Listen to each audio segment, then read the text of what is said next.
Hey, what's happening? Happy Thursday, and here are your news headlines for today. A Gauteng teacher has been fired after allegedly harassing a grade 9 student at a school in Eldorado Park. Good news for financially impoverished ministers who earn a measly 2.5 million rand salary after changes were made to the ministerial handbook. And a school in Cape Town is in the running for being named the best school in the world. Let's get right into it. My name is Tuta Marangula, and this is Mzansi in 5.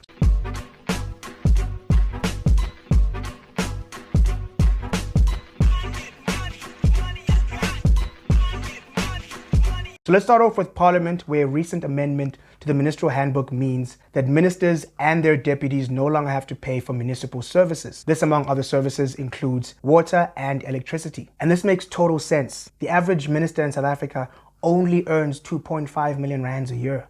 While deputy ministers, which is a redundant position, by the way, and I've mentioned this a million times, you're basically an overpaid assistant. But I'm not going to get into it. I'm calm. I'm burning incense in the background. Deputy ministers only make 2 million rands a year, so I get why they need to flush their toilets on the dime of struggling taxpayers. And these aren't the only perks or benefits that our poor and struggling members of parliament receive. South African cabinet members and spouses also get paid flights for visits nationally and internationally. They also receive accommodation in hotels for themselves and their dependents. This year, the Times Live also reported that taxpayers are responsible for the cost of 24 luxury vehicles belonging to 17 ministers and deputies. And from 2019 to 2021, 19 million rand was spent on these vehicles. But there's a caveat. These luxuries are not awarded to opposition party members, which is a perfect slogan for 2024. Vote ANC, free water and electricity. Yeah! For us. Yeah, just these guys. Moving on. A Gauteng teacher accused of sexually harassing a grade 9 pupil at a school in Eldorado Park has been fired. This was after a pupil testified to the Education Labour Relations Council that on the 11th of November 2021, she and a fellow pupil approached the teacher as he passed their classroom to ask about the examination timetable. There had been confusion about how many EMS exams there were. After confirming there was just one exam, the teacher proceeded to hug her and her classmate and told them he loved them. Sorry, that is so cringe. I felt violated just by saying that out loud. The pupil went on to say that she felt uncomfortable, and when she turned to leave, he grabbed her and kissed her on the lips. Ugh. She was able to get away and reported the incident to another teacher immediately.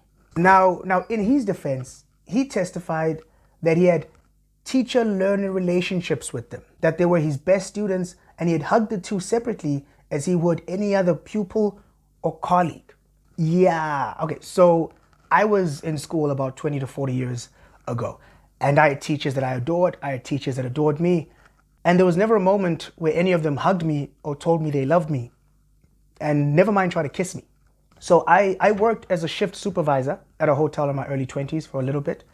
And I had colleagues that I got along with. They were all around the same age as I was. They were cool people. Sometimes we'd go out with some of them. And we got along really well. There was never a moment where I grabbed one of them, pulled them close, looked them in the eye and said, "Hey Dave, good job.